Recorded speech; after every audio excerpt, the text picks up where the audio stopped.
Governor Yusuf resigns NNPP membership as Kano political realignment depends. House caucus confirms alteration of Nigeria's new tax laws. Tension rise in Makoko as residents accuse authorities of overstepping limits. On the foreign scene, African Union lifts sanctions on Guinea. A warm welcome to News Update on Trust TV. I am Maimuna Bagudu.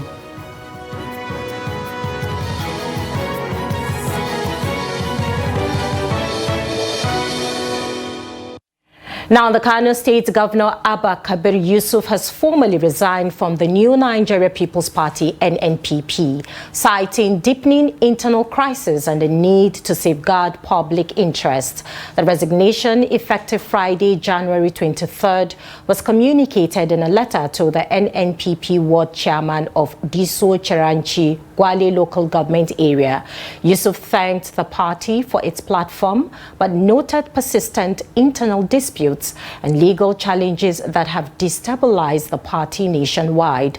The governor's decision follows careful reflection and is guided by public interest, he said, adding that it was made in good faith and without bitterness. Yusuf's resignation is accompanied by 21 state assembly members, 8 federal lawmakers, and 44 local government chairmen. The NNPP ward secretary acknowledged the letter and commended Yusuf for his contributions to infrastructure, urban renewal, health, education, and economic empowerment in Kano State. Now, troops of Operation Hadinkai have felled a Boko Haram ambush and neutralized 10 terrorists, including 2 senior commanders, along the Sambisa and Mandara Mountains axis of Benue State.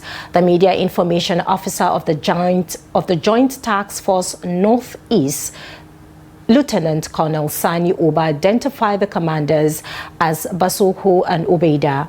He said the insurgents attempted a well-planned ambush using roadside explosives and heavy gunfire, but troops under Sector 1 responded with superior firepower. And following the attack, the military recovered rifles, a rocket-propelled grenade charger, motorcycles, radios, grenades, IED materials, and other insurgent equipment. In a separate operation around the Malkube area, 2 more terrorists were neutralized without casualties to personnel.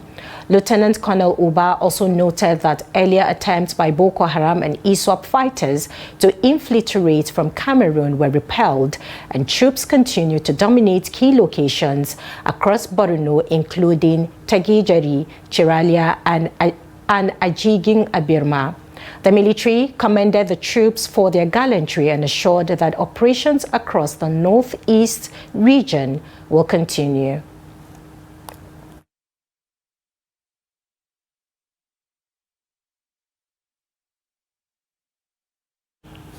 Now, at least 6 people were killed and 3 others injured when armed bandits attacked Beidi village in Tangaza local government area of Sokoto State. The attack occurred around 9:30 p.m. Thursday when a large crowd of Alakurawa bandits, reportedly armed with sophisticated weapons, stormed the hamlet near the Niger Republic border. A security source said communication blackout delayed reporting, and troops from Operation Fansanyama, police units, and the Sokoto Community Guard Corps were deployed. Victims were evacuated to hospitals, while security forces continue to comb the area to apprehend the attackers and reassure residents. Now, victims of Yelwata attack in Goma local government area of Benue State are calling for increased government intervention to enable them return to their ancestral homes. The appeal follows the official flag-off of the construction of resettlement homes for victims of the June 2025 attack, which claimed lives, displaced residents, and destroyed homes and farmlands. The report. About 7 months after the deadly Yellow-Water attack, the federal government, in partnership with the Benue State government and development partners, has flagged off the construction of resettlement housing for internally displaced persons in Yellow-Water community. I have the honor today, the 22nd day of January 2026, to do the foundation laying ceremony and the flag off of this very important program. President expressed appreciation to the government and its partners for the intervention, while also calling for additional support in other critical areas to improve their living conditions and livelihoods. We face many challenges here for the help. We need help in this community, like Yellow-Water community. We need help. And as government won't help us, make government help us with many things like house, water, light, and many things, food. We are having a lot of challenges in Yellow-Water here. So we are begging government to make the government help us. As it was started, it was very bad to us that we can even bear to it. But now, as we are seeing, it's an advantage to us that our area is now developed. So we are very happy to it. From the war planning cause with us, we are distrust with us everything, and now we are happy to come and settle ourselves and the Fulani people to not come and attack us again. That's for all the challenges we have been facing for a long period ago. But for his coming today, I'm sure I believe that everything will settle down. And I pray that for his effort, I know he will do better for Yellow-Water community. May God help them, I'm doing well, so we will be happy. And mom try us to go farm and take what to eat, and the family and the children. Flagging off the project, Benue State Governor Yusuf, and they are represented by his deputy Sam Ode, said the initiative symbolizes healing, responsibility, and the government's resolve to rebuild lives shattered by violence. He noted that the project goes beyond the provision of shelter, describing it as a step toward restoring safety, stability, and a renewed sense of belonging for victims of the Yellow-Water attack. It is also a clear signal that government is committed to moving our people from displacement to resettlement, from dependency to productivity, and from despair to hope. Furthermore, concrete modalities are already in place to ensure the eventual return of these displaced persons to their ancestral homes in a safe, very organized and dignified manner. As peace and security continue to improve, our goal is not to keep our people in camps indefinitely, but to reintegrate them into the communities and support them to rebuild their lives. About 200,000 square meters of land have been donated for the project, which will accommodate the construction of about 400 buildings, comprising of a total of 62 housing units in the first phase. Now, the House of Representatives Minority Caucus has confirmed that some recently gazetted tax laws were altered after passage by the National Assembly and assent by President Tinubu.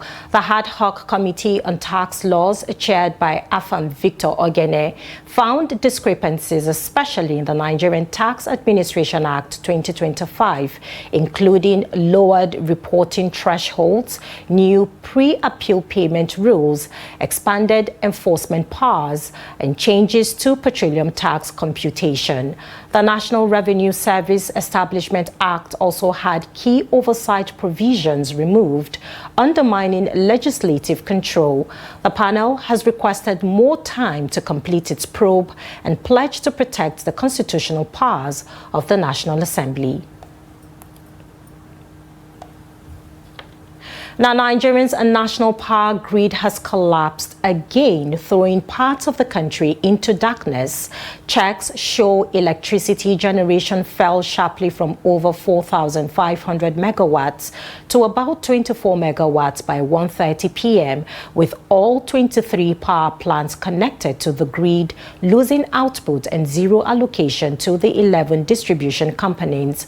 The cause of the collapse is yet to be confirmed, as the transmission Transmission Company of Nigeria had not issued an official statement at the time of filing this report. This is the first grid collapse in 2026, coming weeks after a similar incident on December 29, 2025.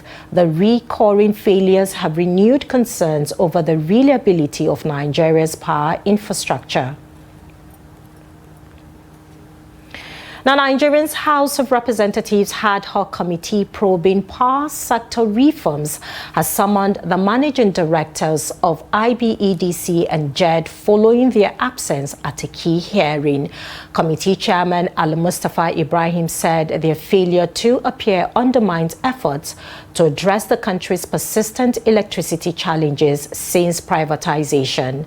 Lawmakers rejected substitutes sent by the discos, insisting that only the managing directors can provide detailed explanations on investments, infrastructure, and the use of intervention funds. The committee noted that Nigeria has never generated beyond 13,300 megawatts, with PEC output around 10,000 megawatts, far below expectations. The hearing has been adjourned to February 5th with a warning that failure to appear may attract sanctions from the House. We want to hear from the horse's mouth. And it is a very clear issue that we are having issue with discos all over the country. When we talk of infrastructure, we talk of metering, there's no way this area will continue. To this, I want to move that we discharged the representatives that come, and they should come back with their MDs on the 5th of February, like we are giving orders yesterday, to come back here with their MDs, come and explain to us, come and speak to their documents submitted, and to come and tell Nigerians how far they have gone on the intervention, on the distribution itself, and the infrastructure. Honorable colleagues, this place, the distribution companies, are an important stakeholders in this investigation. And I wonder why the managing directors are finding it very difficult to come and tell Nigerians the role they played. We believe the discourse are being owned by investors that are capable and have capacity. That is our belief. But at the end of the day, maybe in the course of this investigation, we may realize otherwise. And when that happened, we will not leave any stone unturned. If you could not come out to tell Nigerians what you do and even your challenges, then definitely there's no how we can be constrained to tell Nigerians what's actually happening. We expect that discourse should take the business serious, should take the country serious, should be nationalistic. They should work to invest in the sector so that there will be more energy. When we have more energy across, the less the cost. But when we could not invest with no transformers, mostly community provide their own transformers. Members provide transformers. Government, various level of government buy transformers. Then we need to know what you have done so far in 13 years. That is the key issue. Now, former Pension Reform Tax Team Chairman Abdurrashid Maina has called for further investigation into ex-Attorney General Abubakar Malami, alleging that the government has only scratched the surface of his alleged corruption. Maina claims that Malami's seized assets valued at 217 billion naira represent just a fraction of what he reportedly looted. The EFCC has traced 41 properties worth 212.89 billion naira, including hotels, schools, factories, and residences in Kebbi, Kano, and Abuja. Malami is currently facing 16-count money laundering charges in court. Maina commended the current administration's efforts in recovering stolen funds and urged continued transparency and accountability. Malami allegedly stole a lot of funds. What government has seen so far is not even one quarter. Because my speciality is the recovery of public funds. I trace funds wherever they are, and that is why they've been after me. We can recover these funds from Malami. They are more than what has been seen. What is 217 billion properties? Yes. Malami, may his rest in peace. Muhammad Buhari was there. Kemi Adeosun was there. Baba Gono Mongono NSA was there. Abubakar Malami was there. They begged me.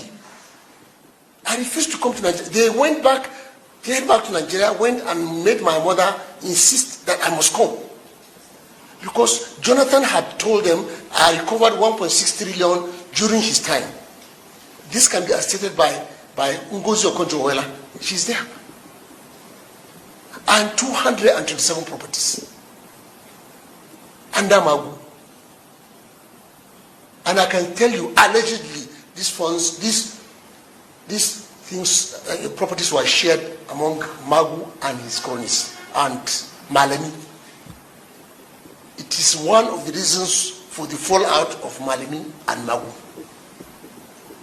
So Nigerians should be asking these questions. Instead, Maina this, Maina that, Maina this. Okay, let's talk about, they said Maina stole 2 billion naira.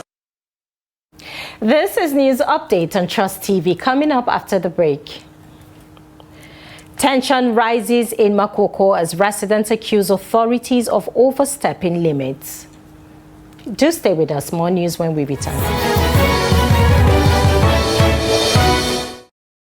Welcome back. If you're just joining us, this is the News Update on Trust TV. Let's take a look at our top stories once again. Governor Yusuf resigns NNPP membership as Kano political realignment deepens. And House Caucus confirms alteration of Nigeria's new tax laws. Moving on to more stories, residents of the Makoko waterfront community in Lagos have raised fresh concerns over an ongoing demolition exercise, accusing government authorities of exceeding agreed boundaries and deploying excessive force. At a press briefing, community leaders and civil society groups alleged that the operation has led to the displacement, human rights violations, and reported loss of lives, prompting renewed calls for government intervention and dialogue. The report. At the briefing, Israeli Dowo, student coordinator of the Makoko waterfront community, recounted events surrounding the demolition, accusing authorities of acting beyond agreed limits. According to Dowo, the exercise initially commenced along the waterfront where officials reportedly measured and demolished structures within a 15-meter setback. However, alleged that the operation later expanded far beyond that boundary. Idowu explained that efforts by residents to avoid confrontation were unsuccessful as demolitions allegedly continued beyond the agreed 100-meter limit. He further claimed that security operatives deployed tear gas during the exercise, a development he said resulted in tragic consequences, including reported loss of lives. Let now mark that 100 meters from that end, if that's what they want to do, to avoid fight and confrontation. So we demarcated 100 meters, but they decided to go in again.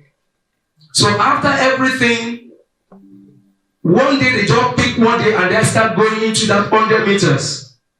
And then we went to the people in charge, we went to the task force. They told us the order they received is to clear all water side.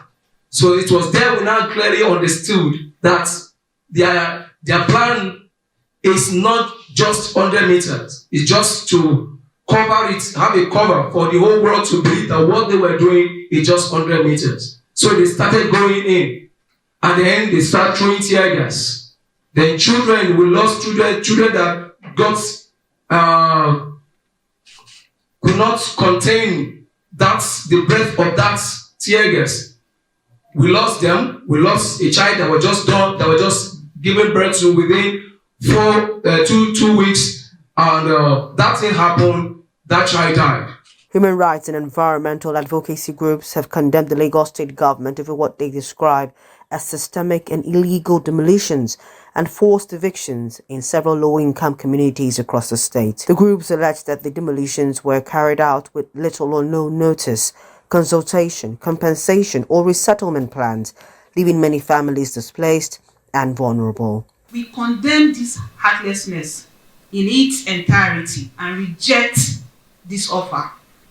The residents of Makoko and other affected communities across Lagos are not beggars.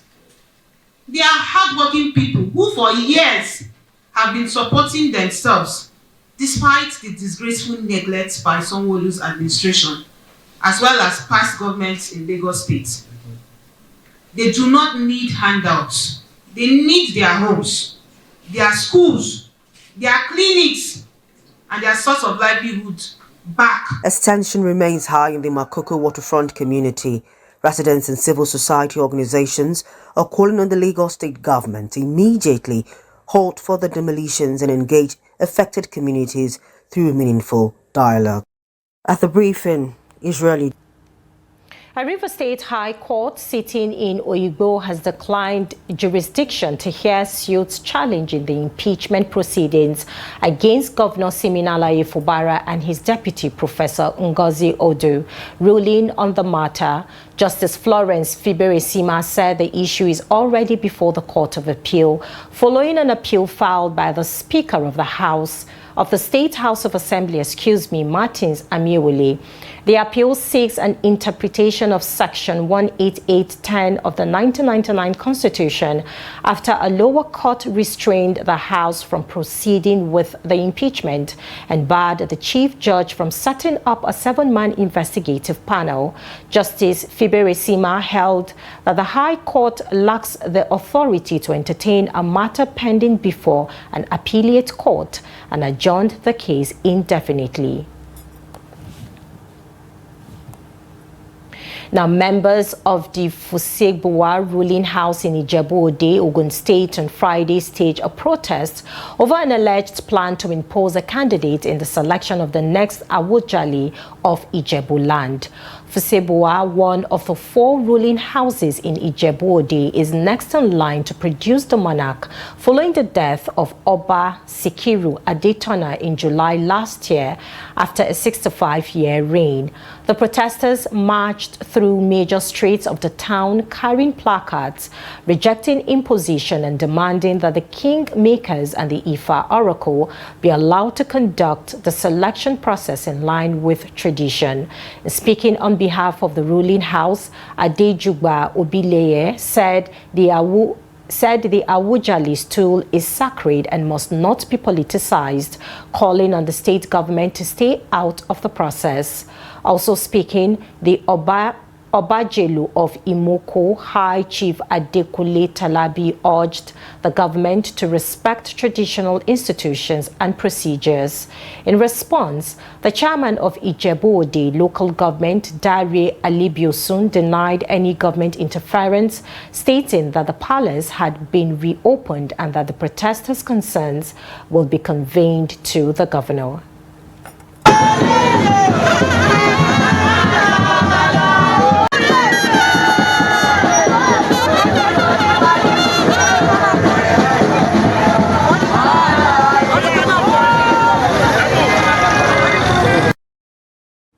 We move to business now. Nigeria's cashew industry currently earns about $400 million from exports, but stakeholders say the figure does not reflect the sector's true potential due to rising production and weak data tracking. At the 4th Nigeria Cashew Day in Abuja, the national president of the National Cashew Association of Nigeria, NCAN, Ojo Ajanako, said raw cashew exports have grown to nearly 600,000 metric tons annually, noting that actual earnings could be far higher than official records. He said NCAN is developing a nationwide farmer and farm mapping system to improve traceability and accurate reporting, while calling for improved processing capacity and access to affordable financing. Stakeholders also raised concerns that Nigeria exports most of its cashew in raw form, urging government-backed loans to boost local processing, create jobs, and increase export value. Despite the challenges, industry players express optimism that Nigeria's cashew export earnings could approach $1 billion with better regulation, financing, and value addition. Away from Nigeria, the African Union, AU, has lifted sanctions on Guinea following the successful organization of the December 28, 2025 presidential election. The AU praised steps taken under the political transition roadmap. And former junta leader Mamadi Doumbouya, who removed President Alpha Condé 5 years ago, was congratulated by the AU and sworn in before tens of thousands of supporters. However, civil society groups and opposition candidates denounced the election as a charade, citing irregularities. Doumbouya's government has restricted civil liberties, banned demonstrations, and arrested or exiled political rivals.